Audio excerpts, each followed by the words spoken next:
Alrighty guys, so we are reading Monster High, Monster Rescue, Operation Find Cleo, and we are actually going to be on part 4, and we're on chapter 4 on 51. And I'm going to start reading. Like I said, there's no pictures in this book, but this is the picture that we're looking for. So here we go.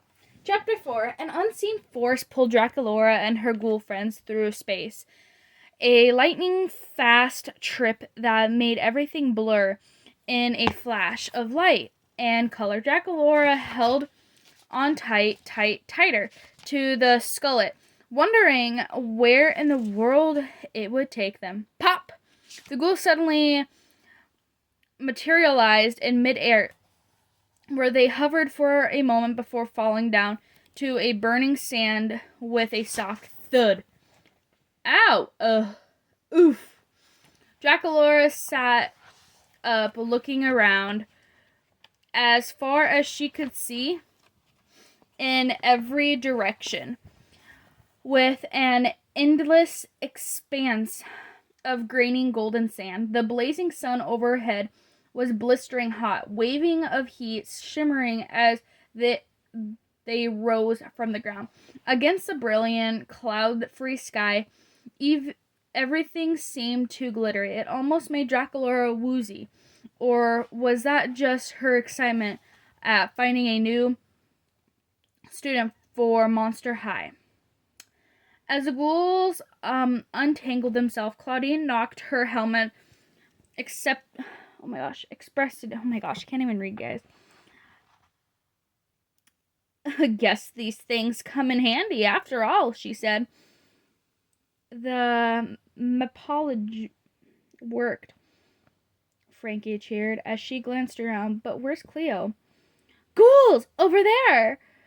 Draculaura cried, pointing at the massive brick pyramid rising from the sand. I think we found our ghoul. You think Cleo's in there? But there's a bunch of pyramids over there, and over there, and over there. Shielding her eyes from the bright sunshine, Draculaura glanced around. Claudine was right. There must have been several dozen pyramids dotting the desert. I trust the monster Mapology. I can't even say that word, guys. Said confidently, holding up the skullet that still dangled around her neck. I'm sure it brought us exactly where we need it to be, and since that's the closest pyramid, then what are we waiting for? Asked Frankie. Let's go. The ghouls hurried across the burning sand as quickly as they could. Inside the pyramid, it was surprisingly cool and as dark as a tomb. A series of small torches flickered unsteadily on the wall, but they were almost powerless to fight the all-encompassing darkness.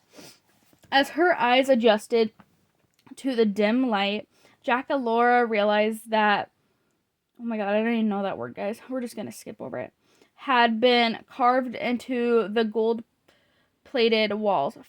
Fantastic, she whispered as she brushed her fingers over them. But what are those? The ghouls examined two solid gold scaffolding. Oh my god, I can't say that word. In the very center of the tomb. One was big, the other was small. They were both covered in oh my gosh, I don't even know those words. Sorry, guys.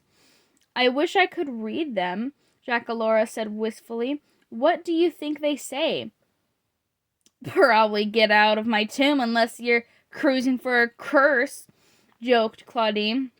No way, Draculaura replied. Cleo wouldn't curse us. She practically begged us to come rescue her. What makes you certain that she's in the tomb? Frankie asked practically. Let's analyze what we know. Cleo is obviously wired in our current tech, right? Otherwise, how would she have checked your vlog? Yeah, and Draculaura replied, so if Cleo has all the latest tech, Why would she be fanging out in some dark old tomb? Frankie said. It doesn't compute. But the monster mythology, Draculaura began, is like 1 billion years old, Frankie finished for her. What if it malfunctioned or something? Ghouls! Claudine interrupted them. Who cares? Let's just open these tombs and get over with it. If we're not in the right place, we have another pyramid to check out. As Claudine reached forward, Draculaura stopped her. Wait! She explained. Which one are you going to open? Claudine shrugged. Both?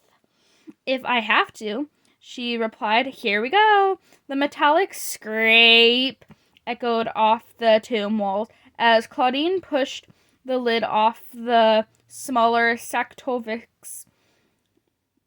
Draculaura held her breath as suspense mounted. The sarcophagus almost looked too small to hold a person.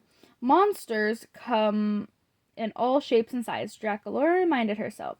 In just another moment, the lid would be open and would have. Oh my gosh. The lid would open and all would be revealed. Meow. Draculaura's mouth dropped open as the mummified cat jumped out of the small sarcophagus. Ah, Claudine cooed as the mummy cat wrapped itself around her ankles, purring so loudly that the ghouls could hear it, even through the bandages. Not quite the monster I expected, but he's adorable. Draculaura kneeled down to pet the kitten. The yellowed bandages had been experimentally wrapped around the cat. Only one or two had started to unravel, even though they were clearly thousands of years old. 2 splits had been cut for the cat's emerald green eyes, which were the same color as the bejeweled tag that hung from its collar. Draculaura leaned over to take a closer look. Anubis, she read. That's your name, huh? I like it. I can call you N for short. Cats are highly intelligent, you know, Frankie spoke up. It's not accident that the ancient Egyptians worshipped them. You really wanted out of that sacrifice, didn't you? Draculaura asked, new, as she scratched behind her ear. Who can blame you? I know what it's like to be locked up all by yourself for hundreds of years. Then Draculaura turned back to Claudine and Frankie. Poor Cleo. We've got to get her out of here. Draculaura strode over the larger sarcophagus and used all her strength to pry open the heavy gold lid. Hang on, Cleo, Draculaura said, grimacing as she pushed at the lid. We'll get you out. With a deafening boom, the lid clattered to the floor, sending a shock wave through the pyramid that knocked Draculaura, Frankie, and Claudine down. A thick cloud of choking black smoke surrounded them, making it impossible to see what's happening. Coughing, Draculaura tried to wave the smoke away from her hand. A strange noise rumbled through the pyramid. It sounded like thunder, but more intense, more menacing. What's that? She whispered to her ghoul friends. I think it's Cleo's growling at us, Frankie said.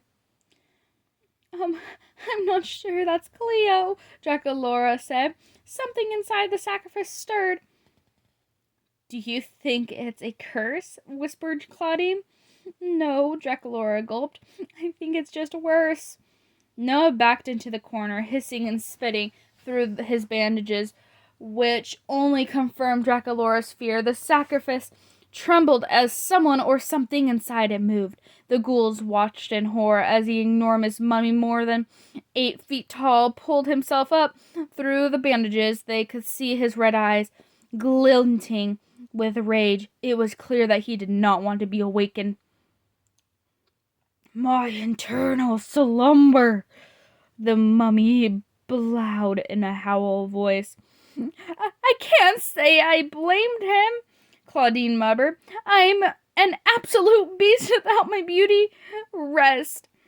As the sound of Claudine's voice and the mummy's head went whipping around, he took a stumbling step towards them. Sorry we woke you, Draculaura said nervously.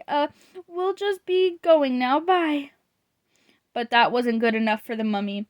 With the pyramid shaking roar, he overturned the heavy gold sarcophagus as if he were kicking at the tent and can down the street. He lugged at the ghouls, moving so fast that Draculaura and her ghoul friends had to scramble to get out the way. What are we gonna do? Frankie whimpered. Only one word came out of Draculaura's mind. Run! She screamed. And that is the end of chapter 4 and part 4. Thank you guys, and we'll be continue on chapter 5 soon. And see you guys later.